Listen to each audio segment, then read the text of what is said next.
Good morning, students. So, unit number 7 chemical kinetics lesson already homework கொடுத்திருந்தோம். So, exam number 6. So, example number 6 வந்து homework கொடுத்திருந்தோம். அந்த sums போடுறேன், கரெக்டாக check பண்ணிக்கோங்க. So already நீங்கள் போட்டிருப்பீங்க. First என்ன கொஸ்டின்ஸ் கேட்டிருக்காங்க பாருங்கள். Show that the case the first order reaction. So first order reaction சொன்னாவே நமக்கு என்ன இருக்குது அப்படின்னா கே ஈக்குவல் டு ஃபார்முலா ஞாபகம் இருக்கும். K equal to 2.303 divided by T log concentration of final value divided by concentration of the initial value. So அப்படின்றது நமக்கு already தெரியும். ஸோ இந்த ஃபார்முலா அதில் என்னன்னா first order reaction the time required, அந்த டைமுடைய ரிக்யூரட் எவ்வளோ இருக்குன்னா 99.9%. எவ்வளோ இருக்குன்னா டைம் வந்து டீன்னு சொல்லியிருக்கேன். டைம் ரிக்யூரட் 99.9% அப்படின்னு சொல்லியிருக்கோம். நெக்ஸ்ட் என்னன்னா இந்த கம்ப்ளீஷன் இந்த நியர்லி 10 டைம்ஸ் அந்த டைம் ரிக்யூரட் எவ்வளோ டைம்னா அந்த 10 டைம்ஸ் இருக்குது அப்படின்னு சொல்லியிருக்காங்க. அப்போ 10 டைம்ஸ் அப்படின்னா 100. ஸோ அப்போ ஃபைனல் கான்சன்ட்ரேஷனா என்ன இருக்கும் அப்படின்னா 100 அப்படின்னு நான் மென்ஷன் பண்ணுறேன். 10 டைம்ஸ் இனிஷியல் 10 அப்படின்னா 10 டைம் 10 × 10 100. அப்போ அது ஃபைனல் கான்சன்ட்ரேஷன் வேல்யூ 100ன்னு எடுத்துக்கிறேன். இப்போ என்ன கொஸ்டின் அப்படின்னா லாஸ்ட்டாக for the half completion of the reactions அப்படின்னு கேட்குறேன். Half completion of the reaction கேட்டால் ஸோ என்ன ஃபாலோ பண்ணணும் ஃபஸ்ட்டு. அப்போ இனிஷியல் கான்சன்ட்ரேஷன் வேல்யூ என்ன சார் இருக்கும்? ஸோ இனிஷியல் கான்சன்ட்ரேஷன் சொன்னால் என்ன சார் ஃபாலோ பண்ணலாம்? Initial concentration of A, that is A means reactant எடுத்துட்டோம் அப்படின்னா ஃபைனல் கொடுத்துட்டாங்க. ஃபைனல் எவ்வளோ இருக்குது 100% இருக்குது மைனஸ் 99.9% எவ்வளோ வரும் 0.1% தான் வரும். ஸோ இதுலேருந்து அனலைஸ் பண்ணோம் அப்படின்னா ஸோ நமக்கு என்ன வரும் கான்சன்ட்ரேஷன் ஆஃப் ஏவுடைய 0.1 அப்படின்றது தெரியும். இப்போது ஃபஸ்ட் ஆர்டர் ரியாக்ஷனுடைய ஃபார்முலா என்ன சார் இருக்கும் அப்படின்னா ஃபஸ்ட் ஆர்டர் ஃபார்முலா என்ன பாருங்கள், K 2.303 divided by T log final concentration of reactant and initial concentration of the reactant. That is a simple formula. So இந்த ஃபார்முலா வச்சு இப்போ நம்ம என்ன பண்ண போகிறோம்னா டீயுடைய வேல்யூஸ் நம்ம அப்லோட் பண்ண போகிறோம். ஸோ இதில் வந்து நம்ம சப்ஸ்டிட் பண்ணலாம். இப்போது நமக்கு கே தெரியாது, அப்போ கே நம்மளுக்கு ரேட் கான்ஸ்டன்ட் தெரியாது, நம்ம கே அந்த பக்கம் எடுத்துகிட்டு போயிட்டு டீ எடுத்துகிட்டு வந்துடும். ஏன்னா டீ நமக்கு தெரியும் என்ன கொடுத்துருக்காங்க அப்படின்னா அப்போ இதை எடுத்து எழுதிக்கலாமா? T 99.9% equal to 2.303 divided by K log A நாட்டுடைய வேல்யூ என்ன கொடுத்துருக்காங்க பாரு 100 divided by concentration of A உடைய வேல்யூ எவ்வளோ வரும் 0.1. Clear right? என்ன நெக்ஸ்ட் என்ன பண்ணலாம்னா 0.1 எப்படி சார் எழுதலாம்? 1/10. ஸோ 1/10ன்றதை நம்ம எழுதலாம். ஸோ 1/10 அப்படின்னா 2.303 divided by K log 100 0.1 1/10. 1 நம்ம 10ஆல் டிவைட் பண்ணோம் அப்படின்னா நம்மளுக்கு என்ன வரும்னா இந்த வேல்யூ வரும். ஸோ இதை இப்போ என்ன பண்ணுறோம் அப்படின்னா நெக்ஸ்ட் ஸ்டெப் பாருங்கள்.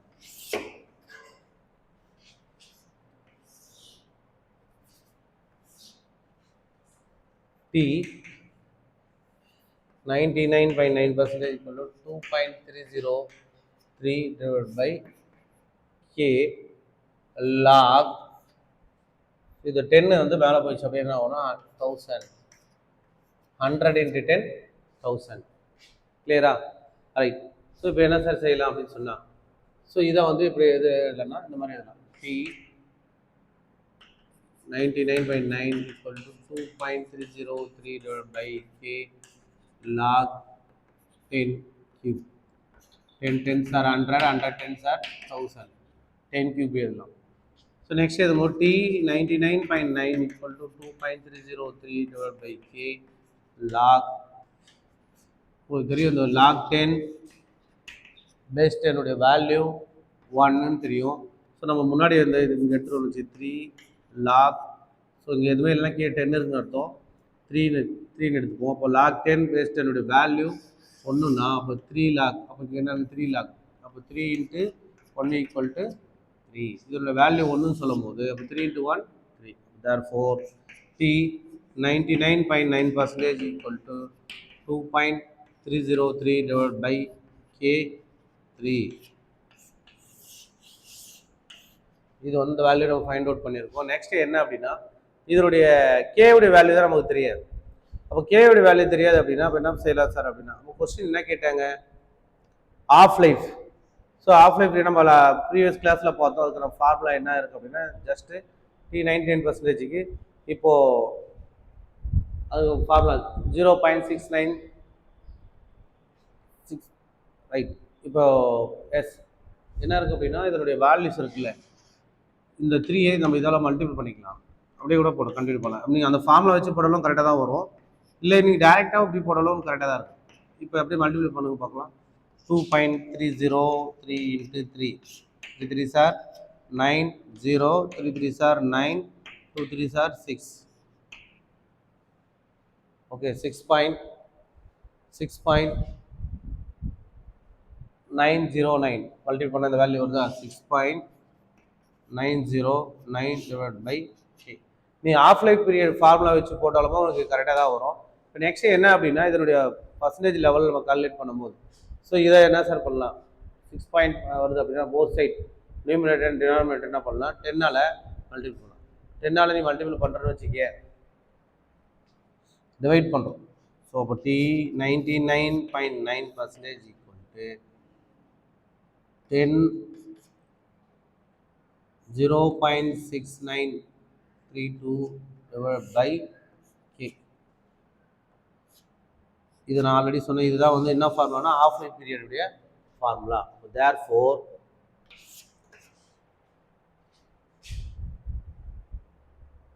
therefore T99.9% equal to 10 into half life period.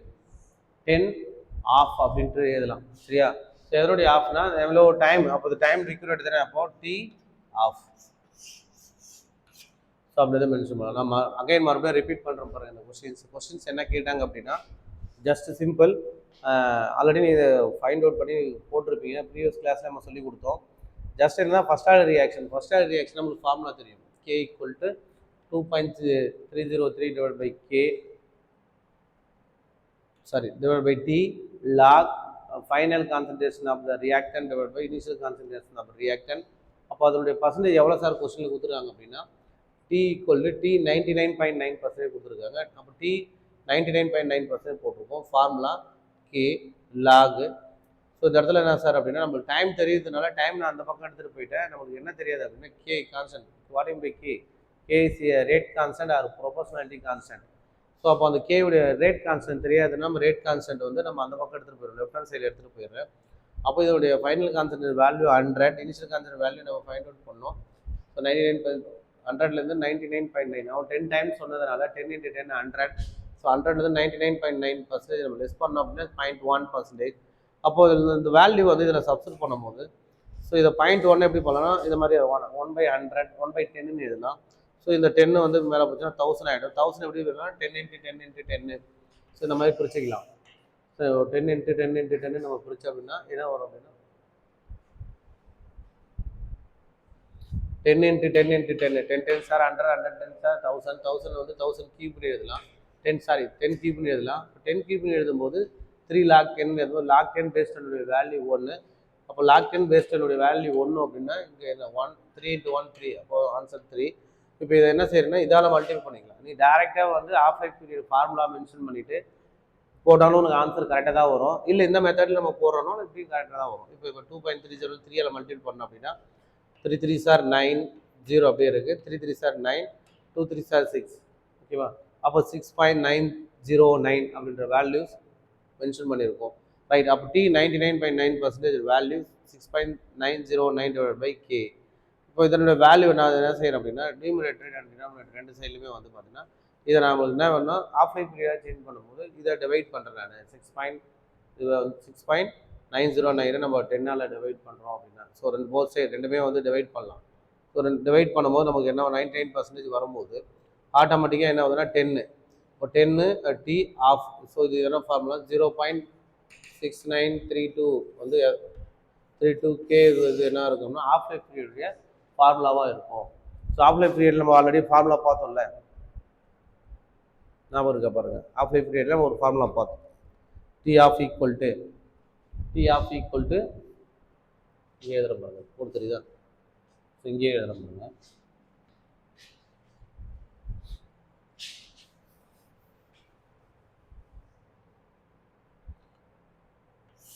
T of equal to 0.632692 divided by K.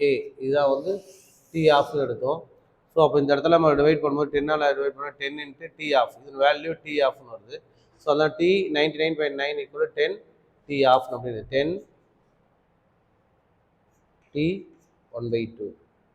So already இது ஹோம்ஒர்க் கொடுத்த சம்பவம், இதை நீங்கள் ஆல்ரெடி கம்ப்ளீட் பண்ணியிருப்பீங்கன்னு நினைக்கிறேன். ஸோ முடிக்காதவங்க ஒரு தடவை பார்த்துக்க, இல்லை போட்டுக்க, சரியா? ஏதாவது டவுட் இருக்கா பாரு. ஸோ இந்த 2 விஷயம் தான் உங்களுக்கு புரியணும். முதல்ல இந்த ஃபார்முலா எப்படி போகிறோம், அந்த ஃபார்முலாவில் சப்ஸ்டிட் பண்ணுற வேல்யூஸோடு சப்ஸ்டிட் பண்ணியிருக்கோம். கொஸ்டின் அண்டர்ஸ்டாண்ட் பண்ணி இந்த வேல்யூஸ் எழுதணும். செகண்ட் என்ன அப்படின்னா, ஸோ இந்த இடத்துல வந்து டைரெக்டாக நான் இப்படி போடலாம்னு சொல்ல, இல்லை இந்த இடத்துல நீ ஆஃப் லைஃப் ஃபார்முலா கொண்டு வந்தாலும் உங்களால் கம்ப்ளீட் பண்ண முடியும். ஸோ இந்த இடத்துல வந்து 6.903. ஸோ 6.909 வந்து பார்த்தீங்கன்னா நம்ம டிவைட் பண்ணலாம். டிவைட் பண்ணி பாருங்க.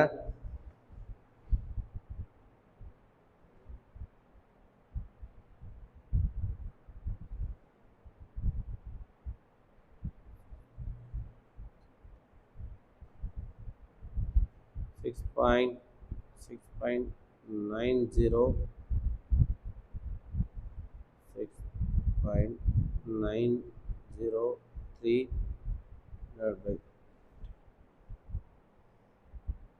ஸோ நீங்கள் டிவைட் பண்ணாவே உங்களுக்கு கரெக்டாக 10ஆல் டிவைட் பண்ணாவே ஸோ இந்த வேல்யூ வந்து வந்துடும். ஸோ அப்போ என்னென்னா இந்த மாதிரி எழுதிக்கலாம். இப்போ மறுபடியும் அகைன் 10ஆல் மல்டிபிள் பண்ணால் நமக்கு இந்த ஆன்சர் கிடைச்சிடும்.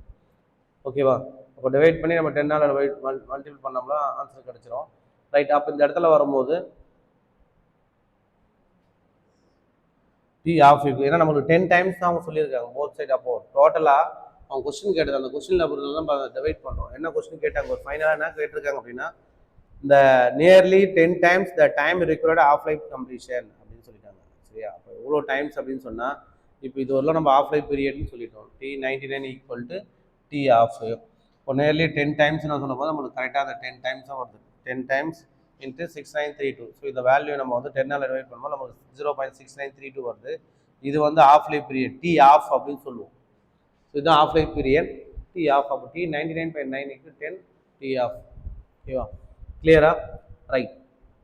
நெக்ஸ்ட் என்ன அப்படின்னா கொலிஷன் தியரி. ஸோ நெக்ஸ்ட் என்ன பார்க்க போகிறோம் அப்படின்னா கொலிஷன் தியரி. இந்த கொலிஷன் தியரியில ஆல்ரெடி நான் உங்களுக்கு சொல்லியிருக்கேன். கொலிஷன் தியரியில் ப்ரொபோசல் பண்ணுறது யாருன்னா மேக்ஸ் ஸ்ட்ரெஸ் வந்து 1916 ப்ளஸ் வில்லியம் லீவ்ஸ் வந்து 1980. அப்போ 2 பேர் வந்து சொல்லியிருக்காரு. 1916 ஒரு சயின்டிஸ்ட் சொல்லியிருக்காரு, மேக்ஸ் ஸ்ட்ரெஸ்ன்றவர் சொல்லியிருக்காரு. அதுக்கப்புறம் வந்து வில்லியம் லீவ்ஸ் வந்து 1918 வந்து சொல்லியிருக்காரு. இவங்க 2 பேருமே என்ன சொல்கிறாங்க சார் அப்படின்னா, molecules, what in by molecules, 2 or more atoms என்ன ஆகுது அப்படின்னா டைரக்ட்லி கொலிஷன்ஸ். அந்த கொலிஷனில் வரும்போது எஃபெக்டிவாக இருக்கா அப்படின்ற பார்த்தது. அப்போ அந்த கொலிஷன் வந்து மூமெண்ட்ல இருக்குது அப்படின்னு. ஆல்ரெடி மூமெண்ட் அப்படின்னு சொன்னாவே என்ன இருக்குன்னா கெனடிக் அப்படின்னு சொல்லலாம். அப்போ அந்த மாலிகுல்ஸ் வந்து கெனடிக்ல இருக்குது. அந்த கெனடிக் மாலிகுல்ஸ் எப்படி சார் இருக்குது அப்படின்னா, தேர் ஆர் கேஸஸ் ஸ்டேட். அப்போ ஆல்ரெடி நம்ம சொல்லியிருக்கோம் என்னென்ன ஸ்டேட் அப்படின்னு சொன்னாவே தெர் ஆர் 3 ஸ்டேட் இருக்குது, solid and liquid and gas அப்படின்னு சொல்கிறோம். ஸோ இதில் வந்து இந்த வில்லியம் லீவ்ஸும் சரி, ட்ரஸ்ட்டும் சரி, சரியா? ஸோ மேக்ஸ் ட்ரஸ்ட் இவங்க 2 பேருமே வந்து என்ன சொல்கிறாங்க அப்படின்னா 1916 1918 இவங்க 2 பேருமே கேஸ் மாலிகுல்ஸ் எடுத்தாங்க. ஸோ ஒரு கண்டெய்னரில் கேஸ் மாலிகுல்ஸ் எடுக்கும்போது கேஸ் மாலிகுல்ஸ் இங்கேயே அங்கேயே மூவ் பண்ணிகிட்டே இருக்குது. அப்போ மூவ் பண்ணிகிட்டே இருக்கும்போது ஒரு gas molecules, one atoms of gas molecules, another atoms of gas molecules, ரெண்டுமே என்ன ஆகுது அப்படின்னா ஆட்டம் சொல்ல கேஸ் மாலிகுல்ஸும் சொல்லிடுவோம். One gas molecules, another gas molecules, ரெண்டுமே என்ன ஆகுது அப்படின்னா ஒன்றோட ஒன்று கொலிஷன் ஆகுது. கொலிஷன் ஆகும்போது எஃபெக்டிவ் கொலிஷன் என்னவா இருக்குது, ஸோ அதில் எதெல்லாம் வந்து எஃபெக்டிவாக இருக்குது, இப்படி அந்த ரியாக்ஷன் நடக்கும்போது எப்படி எஃபெக்டிவ் ஆகுது, இல்லை எஃபெக்டிவாக இல்லாமல் இருக்கிற ரியாக்ஷன் மாலிகுல்ஸ்லாம் என்னென்ன அப்படின்றது இவங்க 2 பேரும் வந்து ஒரு ப்ரொபோசல் ரெடி பண்ணாங்க. ஸோ அந்த ப்ரொபோசல் மூலமாக வந்து ஒரு கெமிக்கல் ரியாக்ஷன்ஸ் வந்து அவங்க ஃபாலோ பண்ணாங்க. இந்த ப்ரொபோசல் மூலமாக ஒரு கெமிக்கல் ரியாக்ஷனை வந்து ஃபாலோ பண்ணாங்க.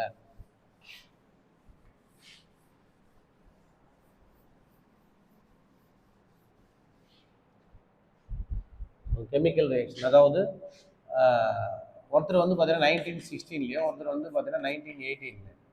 ஸோ இங்கே வந்து பார்த்தீங்கன்னா மேக்ஸ் ட்ரஸ்ட்ன்ற மேக்ஸ் ட்ரஸ்ட், இங்கே வந்து பார்த்தீங்கன்னா வில்லியம் லீவ்ஸ். இவங்க 2 பேருமே வந்து ஒரு ப்ரொபோசல் ரெடி பண்ணுறாங்க. சரியா, ஒரு ப்ரொபோசல் ரெடி பண்ணி கொடுக்குறாங்க. அந்த ப்ரொபோசல் எதை பற்றி இருக்குது அப்படின்னா கினெடிக் தியரியை பற்றி சொல்லுது. கினெடிக் தியரியை பற்றி சொல்லுது. ப்ளஸ் வந்து எதை பற்றி சொல்லுதுன்னா கேஸ் மாலிகுல்ஸ். ஓகேவா? அப்போது இவங்க 2 பேருமே வந்து ஒரு ப்ரொபோசல் ரெடி பண்ணி கினெடிக் தியரி பற்றி சொல்லுது கேஸ் மாலிகுல்ஸ். அப்போ அது கெமிக்கல் ரியாக்ஷன் எப்படி சார் இருக்குது அப்படின்னு சொன்னால் A2 gases, very important gas symbol, and B2 gaseous state will use AB molecules. அப்போ number of moles per 2 AB gaseous state உள்ள molecules. Okay, that is a collision theory உடைய chemical equation. கிளியரா? அப்போ 2 பேருமே வந்து ஃபர்ஸ்ட் இந்த மாதிரி அழகாக தெரிஞ்சு வச்சு 1916ல் வந்து வில்லியம் ட்ரஸ்ட் வரும், 1918ல் வந்து வில்லியம் லீவ்ஸ் வந்து ஒரு ப்ரொபோசல் ரெடி பண்ணுறாங்க. அவங்க எதை பற்றி பேசுகிறாங்கன்னா molecules, gas molecules. So there are 3 state நான் ஆல்ரெடி சொல்லியிருக்கேன், சாலிட், லிக்விட், கேஸ். அப்போது சாலிட் சொல்லும் போது அதனுடைய பார்த்துருக்கோம், ப்ராப்பர்ட்டிஸ் பார்த்துருக்கோம். லிக்விட் சொல்லும் போது அதோட ப்ராப்பர்ட்டிஸ், கேஸை சொல்லும் போது ப்ராப்பர்ட்டிஸ். அப்போ இந்த மாதிரி இருக்கும்போது இந்த கொலிஷன் எப்படி இருக்கும் அப்படின்றது தான் இந்த லெசன், இந்த டீப்பாக இந்த டாப்பிக்கில் நம்ம பார்க்க போகிறோம். ரைட், நெக்ஸ்ட் என்ன அப்படின்னா இந்த கொலிஷன் தியரியில் it's a consider of 2 molecules. நான் சொல்கிறேன், இது A2ன்றது ஒரு கேஸ் மாலிகுல்ஸ், B2ன்றதோ ஒரு கேஸ் மாலிகுல்ஸ். ஸோ இந்த ரெண்டுமே வந்து கொலிஷன் பிட்வீன் தம், ரெண்டுமே ஒன்றோடு ஒன்று தான் வந்து மோதிக்குது. கொலிஷன் மீன்ஸ் ஒன்றோடு ஒன்று முட்டிக்கொள்வது, மோதுதல். சரியா? அப்போ the rate would be, what is the rate? The change the concentration reactant divided by the change the time. Okay, அப்போ அந்த மாதிரி இந்த ரேட்டுன்னு சொல்லும் போது the proportional number of the collision per second. Per செகண்ட்னா ஒரு செகண்ட், இதுதான் பர் செகண்ட். ஓகே, அப்போ அந்த பர் செகண்டில் வந்து பார்த்தீங்கன்னா A2 மாலிகுல்ஸும் B2 மாலிகுல்ஸும் மோதும் போது ஸோ அப்படி எப்படி இருக்குன்னா directly proportional to so number of the collision per second. எவ்வளோ நம்பர் ஆஃப் த கொலிஷன் இருக்குது, எத்தனை முறை வந்து பர் செகண்டில் மோதிக்குது, எவ்வளோ மாலிகுல்ஸ் வந்து மோதிக்குது கொலிஷன் அப்படின்றது தான் இந்த டாபிக். ரைட், அப்போ வாட் இஸ் த ரேட் அப்படின்னு சொன்னால் point number 3. So first point இது எழுதிட்டோம். செகண்ட் பாயிண்ட் என்ன சொல்லியிருக்கும்? ஃபர்ஸ்ட் பாயிண்ட் வந்து இதை சொல்லிடலாம். பாயிண்ட் நம்பர் 2 இதை சொல்கிறோம். பாயிண்ட் நம்பர் 3 என்ன சொல்லுது அப்படின்னா இது வந்து எல்லாமே எப்படி இருக்குன்னா கொலிஷன் எஃபெக்டிவ் எல்லாமே பர் செகண்டில். So directly proportional to the molecules. சரியா? அப்போ செகண்டில் then the rate would be the proportional to. சரியா? the rate would be directly proportional to per second. சரியா? the rate would be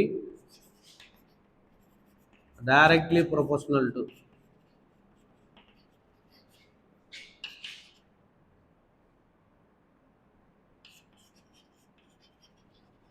per second. அப்போ இது எல்லாமே வந்து directly proportional to number of collision. directly proportional to number of collision. எவ்வளோ collision இருக்கு, so number of collision per second. Point number 3 இது very very important 5 mark question, டேரெக்டாக 5 mark question கேட்கலாம். First வந்து இந்த பாயிண்ட் எழுதுகிறோம். ஸோ 1916 மேக்ஸ் ஜென்சன் வில்லியம் தான் வந்து ப்ரொபோசல் ரெடி பண்ணாங்க. அதெல்லாம் kinetic theory of gas molecules வச்சு. அதுதான் ஃபஸ்ட்டு அப்போ கெமிக்கல் ரிக்வயர்ஸ் வைக்கிறது சொன்னால் A2ன்றது ஒரு மாலிகுல்ஸ், B2ன்றது molecule, that is homo atomic and homo atomic. Homo அட்டாமிக்னா same number of the atoms, 2 or more atoms, that is a molecules. Okay, 2 or more atoms இருந்தால் மாலிகுல்ஸ் சொன்னோம், that is homo atomic molecules. இதுவும் homo atomic molecules. ரெண்டுமே சேர்ந்து case state molecules என்ன ஆகுது அப்படின்னா molecules வருது. இப்போ இது என்ன சொன்னால் 2 மாலிகுல்ஸுமே வருது. பாயிண்ட் நம்பர் 3 நான் சொன்னால் ரேட் would be, ஸோ எப்படி சார் இருக்குது, directly proportional to the number of the collision. So எவ்வளோ நம்பர் ஆஃப் த கொலிஷன் இருக்குது அப்படின்னா எவ்வளோன்னா பர் செகண்ட், ஒரு செகண்டில் எவ்வளோ இருக்குது அப்படின்னு சொல்கிறது தான் பாயிண்ட் நம்பர் 3. அப்போ ரைட், நெக்ஸ்ட் என்ன சார் சொல்லலாம்? இப்போ ரேட், அப்போ டைரக்ட்லி ப்ரொபோர்ஷனல் சொல்லிட்டீங்களே சார், பர் லிட்டர். அப்போ என்ன சார் சொல்லலாம்? ரேட் இந்த டைரக்ட்லி ப்ரொபோர்ஷனல் டு. சரியா? Point number 4,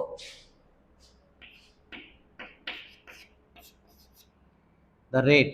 Okay, the rate directly proportional to. So இதை எழுதணும், the directly proportional to number of the molecules colliding. சரியா? number of the molecules colliding per liter per second. per liter இல்லை per secondல எவ்வளோ இருக்கும் collision rate அப்படின்னு சொன்னால் so இது தெரியணும். அப்போது number of the molecules number of the molecules per second per liter.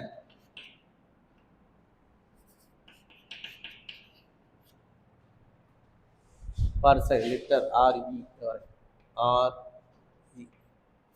per second per liter. Okay, அப்போ லிட்டரில் எவ்வளோ இருக்குது கொலிஷன் அப்படின்னு சொல்லிட்டு பாயிண்ட் நம்பர் 4. பாயிண்ட் நம்பர் 5 என்ன சார் இருக்கும் அப்படின்னு சொன்னால், the total number of the collision already நம்ம சொல்லிட்டோம். The total number of the collision எப்படி இருக்குது அப்படின்னா டைரக்ட்லி ப்ரொபோஷனல் டு த, சரியா?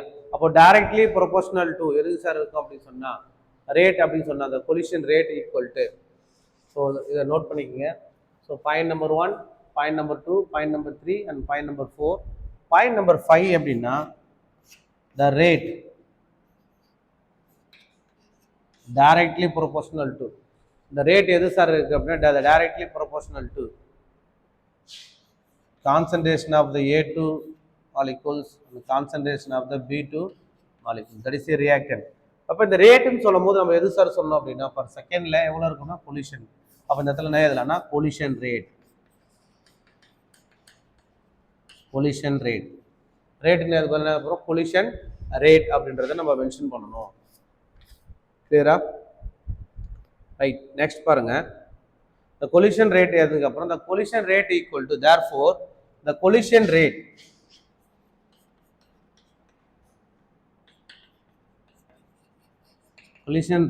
equal to Z concentration of A2 gaseous molecules and concentration of B2 gaseous molecules. இந்த மாதிரி நம்ம எழுதுறோம் concentration of A2 Z அப்படின்னு சொல்லிட்டு எழுதுறோம். What you mean by Z? Z is a constant. Z is a constant எழுதணும். The collision rate the gases can be calculated. அதாவது அப்போ அந்த collision rate எதை சார் பேஸ் பண்ணியிருக்கோம் அப்படின்னா A2ல இருக்கிற அந்த மாலிகுலர் கேசஸ் லெவலும் B2ல இருக்கிற அந்த கேசஸ் லெவலும் வந்து பார்த்தீங்கன்னா அட் ரூம் டெம்பரேச்சரில் நம்ம அதை கால்குலேட் பண்ணலாம். ஒரு அட்மாஸ்பியர் ப்ரெஷரில் நம்ம இதை கால்குலேட் பண்ண முடியும். அப்போ அந்த அப்ராக்சிமேட்லி அது வேல்யூ என்ன சார் சொல்லியிருக்காங்கன்னா 10⁻9 கொலிஷன் பர் செகண்ட். அப்போது பர் செகண்ட் சொல்லும் போது அவங்க என்ன சொல்கிறாங்கன்னா இந்த ரேட் எதை கால்குலேட் பண்ணலாம்னா பர் செகண்ட் தான் சொன்னாங்க. இந்த பர் செகண்டில் வந்து பார்த்தீங்கன்னா அப்ராக்சிமேட்லி ஸோ இவ்வளோ வேல்யூ சார் வரும் அப்படின்னா 10⁻9 அப்படின்னு சொல்லலாம். ஸோ அப்ராக்சிமேட்லி அது வேல்யூ என்ன சொல்லலாம் 10⁻9. ஃபர்ஸ்ட் பாயிண்ட் ஆயிடுச்சுங்க. அப்ராக்சிமேட்லி அதோட கொலிஷன் இருக்குன்னா 10⁻9. ஸோ உங்களுக்கு கொஸ்டின் கேட்டால் அது சொல்லணும். ரூம் டெம்பரேச்சரில் பர் செகண்டில் ஸோ என்ன கேசஸ் மாலிகுல்ஸ் இருக்குமோ அதனுடைய எவ்வளோ சார் இருக்கும் கொலிஷன் கேட்டாங்கன்னா 10⁻9 இருக்கும் அப்படின்னு. சப்போஸ் 1 கொலிஷன் சொன்னாங்கன்னா நல்லா புரிஞ்சுங்க, 1 கொலிஷன் அப்படின்னு சொன்னால் அது எவ்வளோ சார் இருக்கும் அப்படின்னா 10⁻1 மார்க்கில் கேட்டாங்கன்னா உங்களுக்கு எது தெரியணும் 1 கொலிஷன் சொன்னால் 10⁻−9. இதுக்கும் ஒரு டிஃப்ரென்ஸ் தெரியணும்.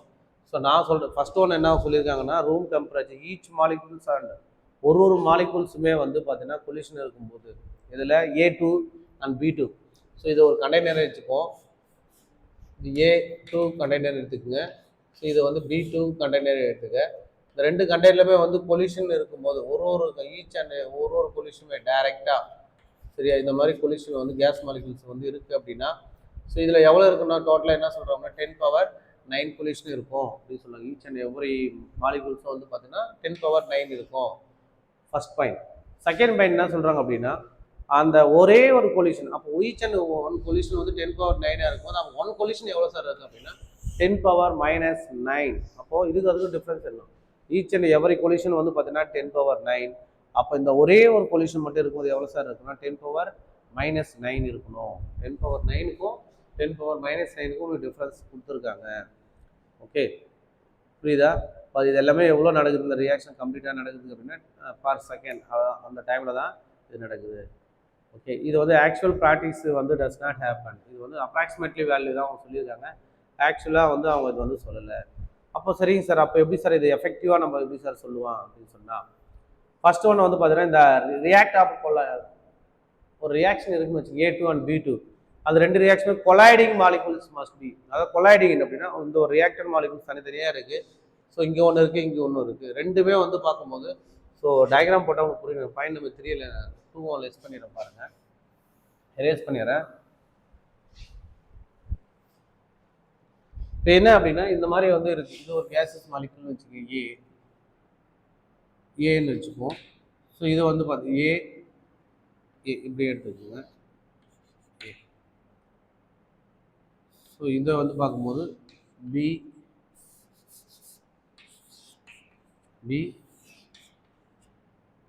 மாலிகுல்ஸ் வந்து ஜாயின்ல டி பி. ஸோ இந்த மாதிரி எடுத்துக்கிறோம் ஏ அண்ட் பி. அப்போ இது வந்து கேஸஸ் A2ன்னு சொன்னாங்கல்ல, அந்த A2-வை நான் இப்படி எழுதியிருக்கேன், B2-வை நான் இப்படி எழுதியிருக்கேன். ரெண்டுமே வந்து கேசஸ் மாலிகுல்ஸாக இருக்குது. இந்த gases molecule colliding molecules possess the minimum energy is called the activation energy. Activation energy அப்படின்னு சொன்னால் அப்படின்னா அந்த இடத்துல ஒரு பர்டிகுலர் லெவலில் ரியாக்ஷன்ஸ் மூவ் ஆகிட்டு ஸோ மறுபடியும் மறுபடியும் அந்த ரியாக்ஷன் வந்து ஸ்லோவாக டிக்ரீஸ் ஆகிட்டே இருக்கும். அப்போ அந்த இடத்துல ஒரு பர்டிகுலர் ஸ்டேஜில் இருக்கிற அந்த இதுவும் ரியாக்டன் ஸ்டார்ட் பண்ணும் போது இருந்த இதுலேயும் வந்து என்ன இருக்குன்னா காமன் சேஞ்ச் ஆகாமல் ஸ்டாண்டர்டாக ஒரே ரியாக்டண்ட்டாக இருக்கும். ஸோ அதுதான் வந்து நம்ம ஆக்டிவேஷன் எனர்ஜி அப்படின்னு சொல்லுவாங்க. ஸோ என்னுடைய புக்கில் வந்து மென்ஷன் பண்ணியிருக்காங்க. ஸோ 3 மார்க் கொஸ்டின் கேட்டாலோ இல்லை 2 மார்க் கொஸ்டின் கேட்டாலோ வித் டயக்ராம் வந்து நம்ம போடணும். ஸோ என்னென்னா ஃபஸ்ட்டு இது மாதிரி ஒரு சார்ட் எடுத்துக்க, கிராஃபிக்கல் பார்ட் எடுத்துகிட்டு ஒரு ரியாக்ஷன் இங்கே ஸ்டார்ட் ஆகுது அப்படின்னா அந்த ரியாக்ஷன் ஸ்டார்ட் ஆகும்போது இங்கேருந்து ரியாக்ஷன் ஸ்டார்ட் பண்ணி ஒரு பர்டிகுலர் ஏரியா மேலே போயிட்டு மறுபடியும் அகைன் திரும்பி ஒரு ப்ராசஸ் ஃபாலோ பண்ணி இங்கே ஒரு ப்ராடக்ட் தட் இஸ் ஏ ரியாக்டன். இது வந்து ரியாக்டன் எடுத்துக்கங்க, இது வந்து ப்ராடக்ட். அப்போ இந்த பர்டிகுலர் ஏரியாவிலேருந்து மறுபடியும் வந்து இந்த இனிஷியல் ஸ்டேஜ் வருது இல்லை, இதுதான் வந்து நம்ம சொல்லுவோம் இஏ. ஸோ இதுதான் இஏ தான் சொல்லுவோம்னா ஆக்டிவேஷன் எனர்ஜி. ஸோ ஆக்டிவேஷன் எனர்ஜின்னு சொன்னால் ஸோ இதுதான் நம்ம வந்து சொல்லலாம். அப்போ ஆக்டிவேஷன் எனர்ஜின்னு என்ன சார் அப்படின்னா இந்த 2 மாலிகுல்ஸ் இருக்குல்ல, கொலாய்டிங் ரெண்டுமே வந்து என்னதான் colliding molecule must the process at minimum energy. அப்போ கொலாய்ட் ஆகும்போது இதுலேருந்து வந்து என்ன ஆகுதுன்னா ஒரு மினிமம் எனர்ஜி வந்து என்ன ஆகும் இருக்கும்ல. இப்போ இந்த ரியாக்டன்ட்டும் இதுலேருந்து போகும்போது பர்டிகுலர் மாலிகுல்ஸ் வந்து ரியாக்டன் நடக்குது. இப்போ கொலாய்டிங் இருக்குது. அப்போ கொலாய்டிங்கில் இருக்க அந்த எனர்ஜி லெவல் வந்து மினிமம் எனர்ஜி லெவல் இருக்குல்ல. ஸோ இதுக்கு இடையில டிஃப்ரென்ஸ் தான் வந்து நம்ம ஆக்டிவேஷன் எனர்ஜி அப்படின்னு சொல்லுவோம். ஓகே, உனக்கு அது 2 மார்க் கொஸ்டின் கேட்டாங்கன்னா இந்த டயக்ராம் போட்டு நம்ம எழுதணும். ஓகேவா? அப்போ இந்த மினிமம் எனர்ஜினஸ் அந்த ரியாக்டர் ஸ்டார்ட் ஆகுது இல்லை, ஸோ இதுதான். ஸோ இதுக்கும் உள்ள அந்த டிஸ்டன்ஸ் தான் நம்ம சொல்லணும்னா ஆக்டிவேஷன் எனர்ஜி அப்படின்னு சொல்லுவோம். சரியா? the molecules collide less energy, the activation will remain intact. அப்போ இது என்ன அப்படின்னா மறுபடியும் அந்த ரியாக்ஷன் நடக்கும்போது will remain in the intact, no reaction. அப்போ அது என்ன இருக்கிற அந்த இடத்துலனா எந்த ஒரு ரியாக்ஷனுமே வந்து அக்யூஸாக திரும்ப வராது, எந்த ஒரு சேஞ்சஸுமே இருக்காது. கம்ப்ளீட் த ப்ராடக்ட் இஸ் ஃபார்மாக இருக்கும். ஸோ அப்படின்ட்டு சொல்கிறது தான் இந்த டாபிக். ஸோ 3 மார்க் கொஸ்டின் கேட்டாங்க அப்படின்னா ஆக்டிவேஷன் எனர்ஜின்னு கேட்டாங்கன்னா இது எழுதணும். ஸோ இந்த பாயிண்ட் வந்து எழுதணும். என்ன பாயிண்ட் சார் அப்படின்னா the react the gas molecules A2 and B2, சரியா? the colliding molecules, சரியா? the minimum energy, அதாவது colliding molecule must possess the minimum energy is called the activation energy அப்படின்னு சொல்லலாம். சரி, அது டயக்ராம் போட்டால் போதும். நெக்ஸ்ட் ஸோ என்னன்னா இந்த பாயிண்ட் நம்பர் 5 கூட 6 வச்சுக்கோங்க. ஸோ நெக்ஸ்ட் என்ன சொல்லியிருக்காங்க அப்படின்னா ஃப்ராக்ஷனல் எஃபெக்டிவ் கொலிஷன் என்ன? இந்த ஃப்ராக்ஷனல் எஃபெக்டிவ் கொலிஷன் சொன்னால் அது எஃப்னு சொல்லலாம். Fractional effective collision. இப்போ இது ரெண்டுமே வந்து மோதும்போது எப்படி இருக்குன்னா ஏபிஆர் இருக்கும். இது என்ன இருக்குன்னா ஏபிஆர் இருக்கும், ஏ அண்ட் பி இருக்கும். ஸோ இது எஃபெக்டிவ், இதுதான் வந்து effective collision. A and B வந்து எஃபெக்டிவ் கொலிஷனாக சொல்லியிருக்காங்க. ஸோ நம்ம பார்க்கலாம், அது பின்னாடி பார்க்கலாம். நெக்ஸ்ட் என்ன அப்படின்னா இந்த ஃப்ராக்ஷனல் எஃபெக்டிவ் டிவிஷன் எஃப். இந்த ஃப்ராக்ஷனல் எஃபெக்டிவ் டிவிஷன் தான் இந்த மாதிரி எழுதலாம். F equal to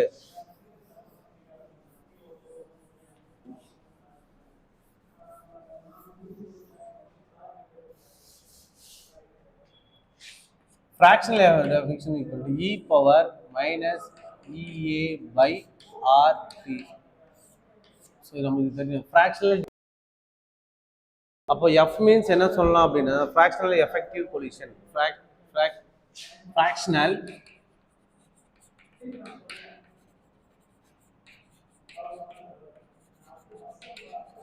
fractional effective collision தான் வந்து நம்மளோட எஃப்னு சொல்றோம். EA அப்படின்னு சொன்னா ஆக்டிவேஷன் எனர்ஜி. உங்கள் புக்கில் இல்லைனா கூட நீ எழுதணும் அந்த எழுதுன activation energy R is a gas constant. R is a gas constant. So value 8.314 into 10 power minus 18 வரும். T is a temperature, constant temperature, இல்லை room temperature. Clear? அப்போ F equal to F na the fractional effective collision. The fractional effective collision உடைய formula E is a activation energy, R is a gas constant, T is the temperature அப்படின்னு சொல்லுவோம். Clear? இப்போ இதை base பண்ணி நமக்கு let us calculate the collision factor வந்து நம்ம calculate பண்ணி சொல்லுவோம்.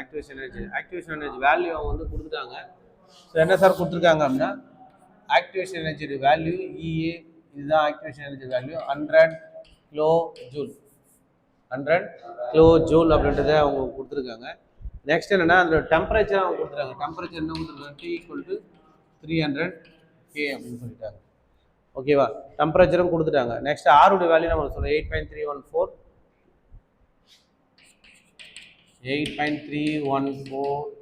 Kelvin inverse. Okay, and mole inverse kelvin inverse and mole inverse வந்து R உடைய வேல்யூ அவங்க மென்ஷன் பண்ணி கொடுத்துட்டாங்க. இப்போ வந்து ஃபார்முலாவில் சப்ஸ்டிட் பண்ண முடியுது. F equal to E power EA. So EA உடைய வேல்யூ எவ்வளோ 100 கிலோ ஜூல் எழுதும்போது என்ன இதெல்லாம் பாருங்க. ஸோ கிலோ ஜூலை நம்ம என்ன பண்ணுறோன்னா ஜூல் எழுதும்போது இன்ட்டு 10 power 3 மோல் இன்வெர்ஸ்னு இதில் 100 10 power 3 மோல். ஸோ இன்வெர்ஸ் அப்படின்னு சொல்லிட்டு எழுதலாம். இது ஜூலில் எழுதும்போது ஓகே இது ஜூல் டிவைட் பை. ஸோ இங்கே வேல்யூ நெக்ஸ்ட் என்ன இருக்குதுன்னா இதனுடைய ஆருடைய வேல்யூ என்ன கொடுத்துருக்காங்க 8 கான்ஸ்டன்ட் வேல்யூ மாறாது 8.314 into 10 kelvin inverse mole inverse.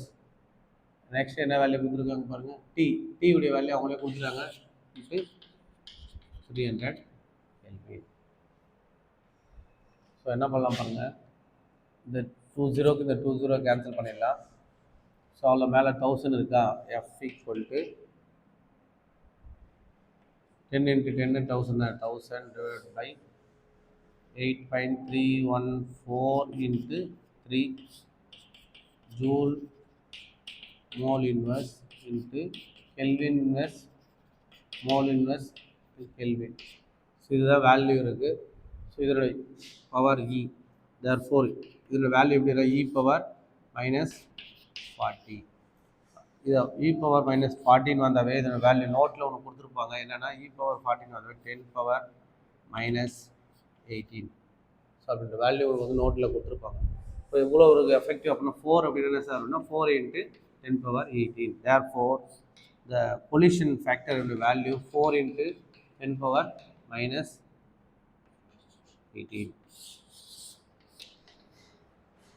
கிளியரா? ஸோ நம்ம மறுபடியும் ரிப்பீட் பண்ணுறோம் பாருங்க. ஃபர்ஸ்ட் என்னன்னா F what mean by F? F is a fractionally effective collision theory. collisionனா the effective collision என்ன இருக்குது அப்படின்றத பார்க்கணும். அப்புறம் ineffective collision என்ன இருக்குது. அப்போ ரெண்டுமே என்ன மாலிகூல்ஸ் எடுத்தோம் அப்படின்னா கேஸஸ் ஸ்டேட்டில் உள்ள மாலிகூல்ஸ் 2 மாலிகூல்ஸ் எடுத்தோம். அப்போ இதோட வேல்யூஸ் நம்ம கம்பேர் பண்ணும்போது நம்மளுக்கு அவங்க கொடுத்த மேக்னெட்டிக் கொலிஷன் ஃபேக்டர் F உடைய வேல்யூ கொடுத்துருக்க கொலிஷன் ஃபேக்டராக சேஞ்ச் பண்ணும்போது ஸோ இதில் வேல்யூஸ் அந்த மாதிரி கொடுத்துருக்காங்க 8.314 கெல்வின் இன்வெர்ஸ் கொடுத்துருக்காங்க. ஸோ இதை ஆக்சுவலாக நம்ம இங்கேயே நம்ம கேன்சல் பண்ணலாம். ஸோ FE வந்து ஆக்டிவேஷன் எனர்ஜி வந்து 100 கொடுத்துருக்காங்க கிலோ ஜூல், டைம் வந்து 300, கேஸ் கான்ஸ்டன்ட் வந்து 8.314 kelvin inverse mole inverse. FE power 100 10 cube, அதாவது நான் என்ன செய்கிறேன் கிலோ ஜூலை 1 லிட்டருக்கு சேஞ்ச் பண்ணுவோம் 10 கியூப்னு மென்ஷன் பண்ணியிருக்கேன். Mole inverse case constant value 8.314 kelvin inverse mole inverse இந்த 300 கெல்வின். ஸோ இந்த மோல் இன்வெர்ஸ்க்கு இந்த மோல் இன்வெர்ஸ்க்கு நம்ம இங்கேயும் கேன்சல் பண்ணிடலாம், எழுதுன அவசியம் இல்லை. ஓகே, இங்கேயே கேன்சல் ஆயிடுச்சுன்னா இங்கே எழுதவே தேவையில்லை. ஓகே, அப்போ இதனோட வேல்யூ E பவர் -40 அப்படின்னா 4 into 10 power -18. ஓகே, அப்போ thus the out of 10 power 18 collision only 4 collision is a sufficiently energetic. அப்போ என்ன சொல்கிறாங்கன்னா மொத்தமாக 10 power 18 collisions இருக்குது. டோட்டலாக 10 power -18 collisions இருக்குது. இந்த 10⁻−18 பொல்யூஷனில் இந்த எஃபெக்டிவாக இருக்கிற பொல்யூஷன் எவ்வளோன்னு கேட்டால் சஃபிஷியன்ட் எனர்ஜெட்டிக் பொல்யூஷன் சொன்னால் தட் இஸ் ஏ 4. ரியாக்டன் மில்கிஸ் ப்ராடக்ட் சொல்லும் போது இந்த 2 மாலிகுல் கேஸ் மாலிகுல்ஸ் இருக்கும்போது எஃபெக்டிவாக இருக்கிற அந்த பொல்யூஷன் போது ஜஸ்ட் 4 தான் சொல்லலாம். அப்போ பம்பார்டிங் அப்போ போல் மொத்தமாக வந்து எவ்வளோ இருக்குது அப்படின்னா 4 × 10⁻−18 அவ்வளோ மாலிகுல்ஸ் வந்து நம்ம ஒன்றோட ஒன்று பொல்யூஷன் இருந்தாலும் கூட ஆட்டம்ஸ் ஒரு மாலிகுல்ஸும் கேஸ் மாலிகுல் அனதர் கேஸ் மாலிகுல்ஸும் பொல்யூஷன் இருந்தால் கூட எஃபெக்டிவாக எனர்ஜெட்டிக்காக இருக்குது எவ்வளோன்னு சொன்னால் 4 மட்டும், ஒன்லி 4. Okay right. நெக்ஸ்ட் என்ன அப்படின்னா இதனுடைய ஃபேக்டர்ஸ், ஓரியன்டேஷன் ஃபேக்டர்ஸ் சொல்லும்போது இந்த reactant collide with sufficient energy will not be react unless the reactor molecule suitable the formation. அதாவது ஒரு மாலிகுல்ஸுக்கு இன்னொரு மாலிகுல்ஸுக்கு வந்து சஃபிஷியன்ட் இல்லாமல் will not react unless of orientation of the reactants. So improper அலைன்மெண்ட்டில் இருக்கிற ஒரு ரியாக்டண்டாக ரியாக்டன் ஆல்ரெடி நம்ம மென்ஷன் பண்ணியிருந்தோம். இந்த மாதிரி இருந்தது அப்படின்னா பர்ஃபெக்டிவ் பொல்யூஷன் சொல்லுவோம்.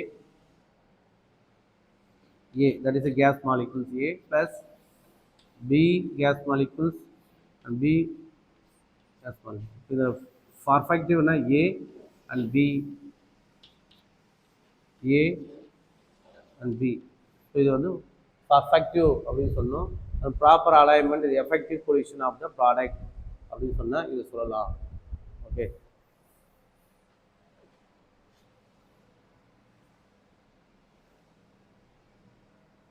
நெக்ஸ்ட் ஒன் பாருங்க.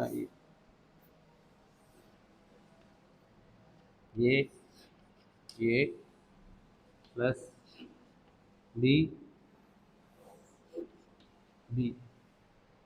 ஓகே இதில் வரும்போது என்ன சொன்னால் A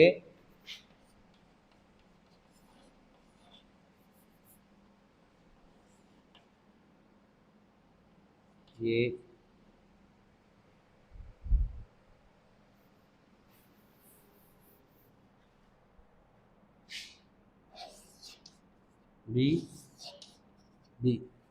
பம்பார்டிங் இருக்கும்போது இதுலேருந்து பிரியுது அப்படின்னா எப்படி சார் பிரியுது அப்படின்னு சொன்னால் இந்த ப்ராடக்ட்லேருந்து வரும்போது பிரியும் போது ஏவாகும் ப்ளஸ் பி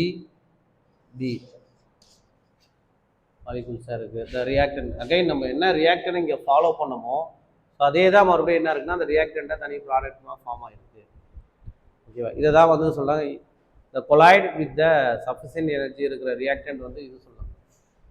ஸோ இதை நம்ம இன்னோட ஒரு டயக்ராம் பண்ணலாம். ஸோ இதை இந்த இடத்துல ஏவும் இது பியாவும் ஆகிடும். ஸோ இதுலேருந்து பிரியும் போது ஏவும் பி தனியாகும்.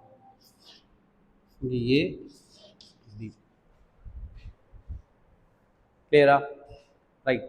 ஸோ இதுதான் வந்து the reactant molecule suitable the formation of the transition state. இந்த ஸ்டேட் வந்து இந்த மாதிரி தான் வந்து டயக்ராம் பண்ணணும். டயக்ராமுக்கு கம்பல்சரி ஸோ 1 மார்க் உண்டு. ஸோ அதனால் ஃபாலோ பண்ணிக்கோங்க. நெக்ஸ்ட் என்ன அப்படின்னா இந்த மாலிகுல்ஸ் இந்த ஃப்ராக்ஷனல் எஃபெக்டிவ் பொல்யூஷன் ஆல்ரெடி சொல்லியிருக்கோம். இந்த fractional effective pollution means F நம்ம சொல்லியிருக்கோம். அதாவது the proper orientation given by. அப்போ அந்த ப்ராப்பர் ஓரியன்டேஷன் இருந்ததா அது எப்படி சார் நம்ம ஃபாலோ பண்ணலாம்?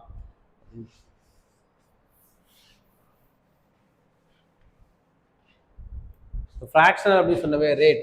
What is the rate? The concentration of the reactant, change the concentration of reactant divide by change the time. So fractional definition எனக்கு என்ன சொல்லணும்னா first one rho, that is a steric factor. So ரோன்னு சொன்னாவே இது பேர் என்ன சொல்லலாம்? Steric factor. இது எங்கே சார் யூஸ் பண்ணுவோம்? Steric factor that is a rho. இதெல்லாம் வந்து பின்னு சொல்லக்கூடாது, பி மாதிரி தான் எழுதுவோம். அதுக்கு பேர் வந்து ஸ்டீரிக் ஃபேக்டர், ரோ அப்படின்னு சொல்லலாம். RHO ரோன்னு சொல்லலாம். Steric factor hint. ஸோ இது நெக்ஸ்ட் என்ன அப்படின்னா இதனுடைய வேல்யூஸ் எஃப் ரோ. எஃப் வந்து fractional effective pollution into collision rate.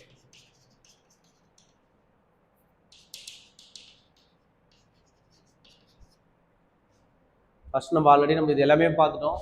First stearic factor அப்படின்னா நமக்கு தெரியாது, அதுதான் ஃபைண்ட் அவுட் பண்ண போகிறோம். எஃப் அப்படின்னா நம்ம இப்போ தான் கால்குலேட் பண்ணோம், எவ்வளோ எஃபெக்டிவ் எவ்வளோ இருக்குது அப்படின்னு ஃபாலோ பண்ணோம். நெக்ஸ்ட் இந்த வேல்யூஸ் எல்லாமே இதில் நம்ம சப்ஸ்டிட் பண்ண போகிறோம். ஃபர்ஸ்ட் ஒன் பாருங்கள், rate equal to stearic factor. இப்போ ஸ்டீரிக் ஃபேக்டரோட வேல்யூஸ் நம்மளுக்கு தெரியாது, அதனால் அதை ரோன்னு அப்படியே மென்ஷன் பண்ணுறோம். நெக்ஸ்ட் வந்து இதனுடைய ஃபேக்டர்ஸ் எஃப். ஸோ எஃப்வுடைய வேல்யூ என்ன சார் அப்படின்னு சொன்னால், ஸோ ஆல்ரெடி நம்ம எஃப்வுடைய வேல்யூன்னு ஃபைண்ட் அவுட் பண்ணோம். என்ன சார் ஃபாலோ பண்ணோம்னா e power minus E a by RT explain பண்ணோமா. இதோட வேல்யூ நம்ம கண்டுபிடிச்சோம். என்னென்னா e power minus 40 4 into 10 power minus 18. அப்போது 10 பவர் மைனஸ் 18 அந்த பொல்யூஷனில் பர்ஃபெக்ட் எனர்ஜெட்டிக் வந்து நம்ம 400 ஆல்ரெடி நம்ம ஃபைண்ட் அவுட் பண்ணி சொல்லியிருந்தோம். ரைட், இந்த இடத்துல என்ன அப்படின்னா இதோட வேல்யூ சப்ஸ்டிட்யூட் பண்ண ஸ்டீரிக் ஃபேக்டர் தெரியாதுன்னு ரோ இன்ட்டு இதனுடைய பொல்யூஷன் எஃபெக்டிவ் பொல்யூஷனுடைய formula minus E a by RT into collision rate. What is by collision rate? Collision rate வந்து concentration of A2 and concentration of B2 gaseous molecules. Concentration of A2 and B2 gaseous molecules அப்படின்னு சொன்னோம். இது இதில் நம்ம அங்கேயே வந்து நம்ம என்ன யூஸ் பண்ணோம்னா Z அப்படின்றத யூஸ் பண்ணோம். கான்சன்ட்ரேஷன் ஆஃப் Z என்ற வேல்யூ நம்ம யூஸ் பண்ணோம். கிளியரா? ஸோ இந்த இதை வந்து ஈக்குவேஷன் நம்பர் 1ன்னு எடுத்துக்கோங்க. Equation number 1 எடுத்துக்கோம். நெக்ஸ்ட் என்னன்னா சார் ரேட். இதோட வேல்யூ வந்து நம்ம ரேட்டுன்னு எழுதும்போது எப்படி சார் எழுதலாம்? எதுக்கு சார் ரேட் எழுதுறோம்? இந்த மாலிகுல்ஸ்க்கு அப்படின்னா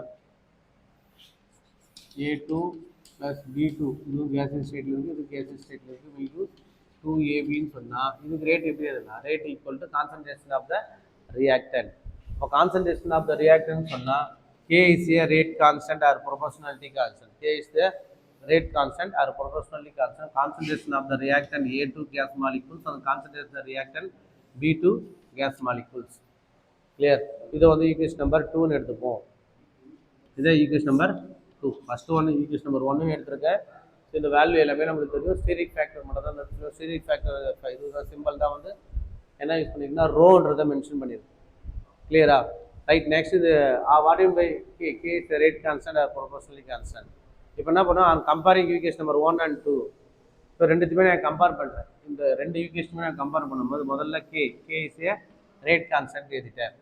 ரேட் கான்ஸ்டன்ட் எழுதும்போது ஃபஸ்ட்டு இதில் பாருங்க என்ன இருக்குது? ஸ்டீரிக் ஃபேக்டர் இருக்குது. அப்போ steric factor P that is a rho அந்த இது எழுதிட்டேன். ஸோ நெக்ஸ்ட் என்ன பாருங்கள்?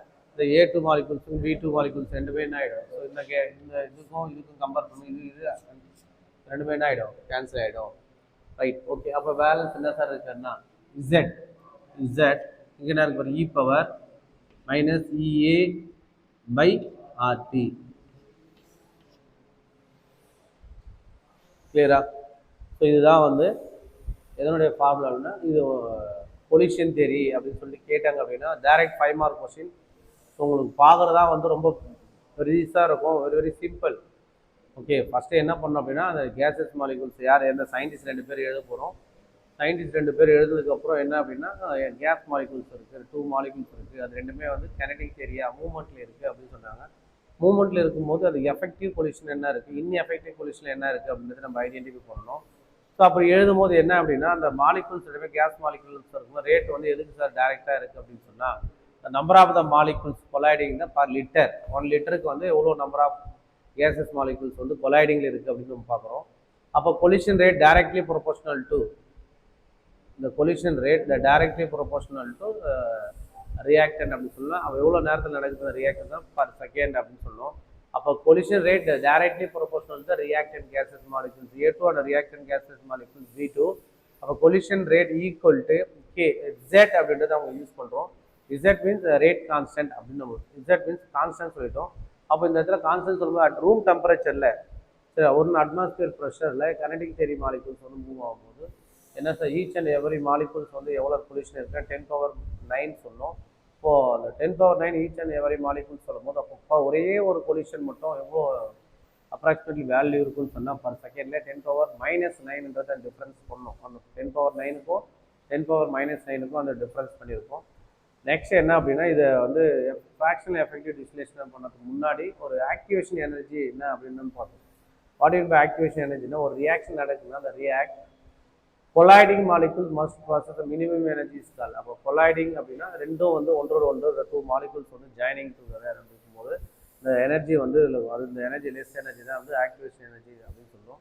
மினிமம் எனர்ஜிலேருந்து ஹையர் எனர்ஜி லெவலுக்கு போய் இந்த டிஃப்ரென்ஸ் பிட்வீன் வந்து சேமாக தான் இருக்கும் அப்படின்னு சொன்னாங்க. இந்த activation energy will be remain and no reactions occurs அப்படின்னு சொல்லுவாங்க. எந்த ஒரு ரியாக்ஷன்ஸுமே இருக்காது அப்படின்னு. அப்போ இதுக்கான ஒரு ஃபார்முலா சொன்னோம், f equal to e power minus E a by RT.